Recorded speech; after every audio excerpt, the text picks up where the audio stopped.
Première ouverture au public et première exposition temporaire le week-end dernier à la Halle au Sucre de Dunkerque. Au programme notamment l'inauguration de la ville récréative, une exposition qui pose la question de la place de l'enfant en milieu urbain. Montrer l'enfant dans la ville, pour démontrer quoi? Pour démontrer que pour l'instant, il n'a pas sa juste place. Et donc il y a un vrai combat, un combat d'idées, afin de faire casser un peu les schémas d'enfant qui obéit, qui a sa juste place à l'école, mais pas ailleurs. Non, il faut que l'enfant soit partout chez lui. Et s'il est partout chez lui dans la ville, tous les citadins seront bien.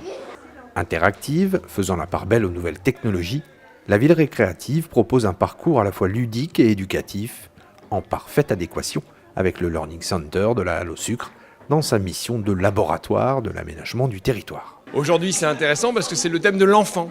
Donc, essayer de comprendre comment l'enfant se représente la ville et comment on essaie d'aménager la ville aussi pour les enfants, ce qui est un thème important. L'enfant est souvent oublié quand on aménage une ville. D'ailleurs, j'étais récemment dans un atelier de fabrique d'initiatives locales et j'étais content de voir une petite fille de 12 ans réclamer à tous les adultes des jeux, un city-stade dans son quartier. Souvent, ce sont des thèmes qui sont oubliés. On préfère parler de stationnement, on préfère parler de déplacement et on oublie parfois la place des enfants.